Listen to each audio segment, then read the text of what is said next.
తిరిగి BCN news కి స్వాగతం. కోనసీమ తిరుమలగా వర్ధిల్లుతున్న వాడపల్లి శ్రీ వెంకటేశ్వర స్వామి ఆలయం భక్తులతో కిటకిటలాడుతోంది. శనివారం స్వామికి ప్రీతికరమైన రోజు సందర్భంగా ఆలయంలో ప్రత్యేక పూజలు నిర్వహించారు. స్వామివారి దర్శనానికి వచ్చిన భక్తులకు ఎలాంటి ఇబ్బందులు తలెత్తకుండా ప్రత్యేక ఏర్పాట్లు చేసినట్టు ఆలయ అధికారులు తెలియజేశారు. భక్తులు అధిక సంఖ్యలో హాజరై స్వామిని దర్శించుకుని మొక్కులు చెల్లించుకున్నారు.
Mahesh Babu Khaleja cinema re release సందర్భంగా ఓ అభిమాని అత్యుత్సాహం ప్రదర్శించాడు.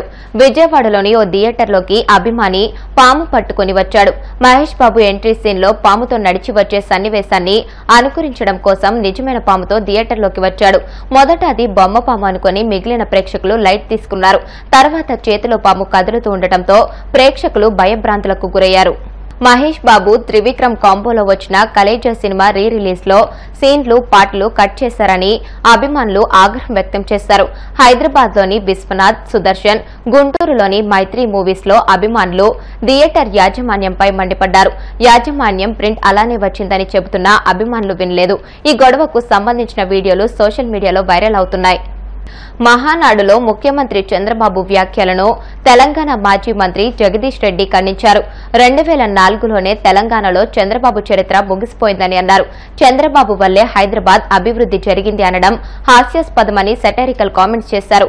కేసీఆర్ పాలనలో తెలంగాణ అభివృద్ధి దేశంలోనే నెంబర్ 1 గా నిలిచిందని, అన్ని రంగాలు అభివృద్ధిలో దూసుకుపోయాయని అన్నారు. నిజంగా మీ పరిపాలన గొప్పది అయితే ఏపీ ఆదాయం ఎందుకు పెరగడం లేదని ప్రశ్నించారు. ఈ మధ్యన మళ్ళీ చంద్రబాబు నాయుడు గారి మాటలు వింటుంటే కొన్ని సందర్భాల్లో నవ్వొస్తుంది, కొన్ని సందర్భాల్లో ఆశ్చర్యం వేస్తుంది. ఎందుకులే ఎందుకు వదిలేద్దాంలేమని చెప్పి అనుకుంటే కూడా కొన్ని సందర్భాల్లో ఎందుకో తప్పకుండా మాట్లాడాల్సిన అవసరం ఉందని అనిపిస్తూ ఉంది. చంద్రబాబు నాయుడు వాస్తవానికి ఏది ఊరికనే మాట్లాడాడు, దాని వెనకాల ఏదో ఉంటుంది. తెలంగాణకు సంబంధించి, హైదరాబాద్ అభివృద్ధికి సంబంధించి చంద్రబాబు మాట్లాడే మాటలు చాలా హాస్యాస్పదంగా ఉంటాయి. కానీ దాంట్లో ఏదో మోసపూరితమైన విషయాలు కూడా ఉంటాయి. ఎందుకంటే ఆయన నిన్న మొన్న మాట్లాడింది, మహానాడులో మాట్లాడింది, అసలు అది తెలంగాణకి ఏమాత్రం సంబంధం లేని కార్యక్రమం అక్కడ. కానీ అక్కడ మళ్ళీ నిన్న మాట్లాడుతూ ఇవాళ భారతదేశంలో తెలంగాణ తలసరి ఆదాయం నెంబర్ 1 ఉంది, కానీ దానికి కారణం నేనే అని మాట్లాడడం, పదే పదే హైదరాబాదు నేనే అభివృద్ధి చేసిన. సరే ఇవి చెత్త మాటలు లేని కొట్టేద్దామని అనిపిస్తుంది. కానీ ఒక అబద్ధాన్ని 100 సార్లు చెప్తే నిజమని నమ్ముతారు అని ఏదైతే మనం గోబెల్స్ సిద్ధాంతం గురించి వెళ్ళి మాట్లాడుకుంటున్నామో, గోబెల్స్ కూడా సిగ్గుపడే పద్ధతిలో ఉంటాయి చంద్రబాబు నాయుడు గారి పనులు, మాటలు. వాస్తవానికి చంద్రబాబు నాయుడు గారు సమైక్య ఆంధ్రప్రదేశ్లో పరిపాలన చేసిండ్రు. వారు మొత్తం కలిపి చేసింది 9 సంవత్సరాలు. 2004తోనే చంద్రబాబు నాయుడు గారి చరిత్ర ముగిసిపోయింది. సరే వారంటే సీనియర్ నాయకుడిగా గౌరవం ఉంటుంది, అది వేరే విషయం. కానీ మాట్లాడే మాటలు విన్నప్పుడు మాత్రం చాలా చిరెత్తుకొస్తుంది. తెలంగాణ వాదులు వాళ్ళదైన పద్ధతుల్లో వాళ్ళు స్పందిస్తున్నారు సోషల్ మీడియాలో. మిత్రులు నిజమే, కొన్నిసార్లు వాళ్ళు పెడుతున్న పదాలు, వాళ్ళు వాడుతున్న పదాలు చూస్తే కూడా కొంచెం బాధ అనిపిస్తుంది, అంత హార్ష్గా ఎందుకు మాట్లాడుతున్నారు మా వాళ్ళు అని. కానీ మీలాంటి వాళ్ళకు అదే సరైందేమో అనే భావన వచ్చేటట్లు ఉంది మీ ప్రవర్తన. ఎందుకంటే 2004లో మీరు దిగిపోయిన నాటికి సమైక్య ఆంధ్రప్రదేశ్ది తలసరి ఆదాయం 25,900, 26,000 లోపు. ఇక ఆ తర్వాత మీకు పరిపాలన సంబంధం లేదు. 2014లో మీరు ఆంధ్రప్రదేశ్ని 5 సంవత్సరాలు పరిపాలించారు. కేసీఆర్ గారు తెలంగాణ పరిపాలించాడు 2014 నుంచి 23 వరకు. మొత్తం భారతదేశంలో ఏ రాష్ట్రంలో రానటువంటి యొక్క అభివృద్ధి ఒక్క తెలంగాణ రాష్ట్రంలోనే వచ్చింది. ఈ రంగం ఆ రంగం అని కాదు, ప్రతి రంగంలో అభివృద్ధిలో ఆకాశంలోకి దూసుకుపోయింది తెలంగాణ. 5 సంవత్సరాలు మీరు అక్కడ పనిచేసిండ్రు ఆంధ్రప్రదేశ్ ప్రత్యేక ఆంధ్రప్రదేశ్ ముఖ్యమంత్రిగా. అక్కడ పెరగలే ఆ పద్ధతుల్లో తలసరి ఆదాయం. ఒక తెలంగాణనే సమైక్య ఆంధ్రప్రదేశ్ నుంచి విడిపడ్డ నాడు కేవలం 1,12,000 తలసరి ఆదాయం ఉంటే ఇవాళ 3,60,000 వచ్చింది, 3,70,000 వచ్చింది దాదాపు. ఇవాళకి కూడా నీ ఆంధ్రప్రదేశ్ తలసరి ఆదాయం 2.5 లక్షలే. చంద్రబాబు నాయుడు గారు దీనికి సమాధానం చెప్పాలి. మీరు నిజంగా మీ పరిపాలన అంత గొప్పదే అయితే ఎందుకు మీరు ప్రత్యేకంగా పరిపాలించిన ఆంధ్రప్రదేశ్లో తలసరి ఆదాయాన్ని అభివృద్ధి చేయలేకపోయారు? ఆంధ్రప్రదేశ్ మీద మీకు ప్రేమ లేక కన్నా ఎందుకు లేదు? 4 రోజులు ఉండి వాడుకొని పారేసే రాష్ట్రం కదా, మళ్ళీ ఎట్లాగా హైదరాబాద్లోనే వచ్చి డెవలప్ అయ్యేది, హైదరాబాద్లో కదా ఉండేది అన్న భావనతోనే ఏమనుకోవాలి మిమ్మల్ని?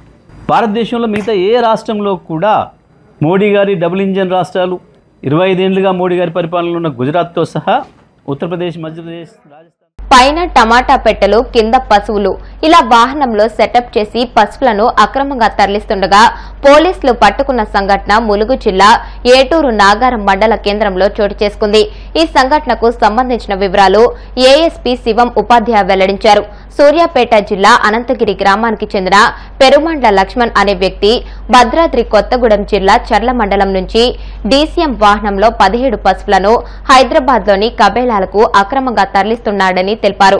ఏటూరు నాగారం మండలంలోని చిన్నబోయినపల్లి గ్రామ ప్రత్యేక చెక్పోస్టు వద్ద ఉదయం తనిఖీలు నిర్వహిస్తుండగా డీసీఎం రావడంతో అనుమానం వచ్చిందని, వాహనాన్ని మొత్తం సోదా చేయగా ఈ వ్యవహారం బయటపడిందని తెలియజేశారు. వార్తలు ముగించే ముందు ముఖ్యాంశాలు మరొకసారి. ఢిల్లీలో సిఐఐ వార్షిక సదస్సులో సీఎం చంద్రబాబు ప్రసంగం.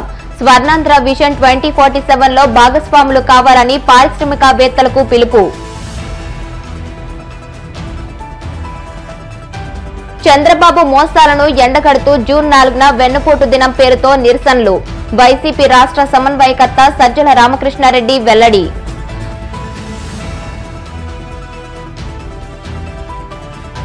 మోసాలకు, కుట్రలకు, అబద్దాలకు brand ambassador Chandrababu. YCP Kadapa జిల్లా అధ్యక్షుడు రవీంద్రనాథ్ రెడ్డి విమర్శలు.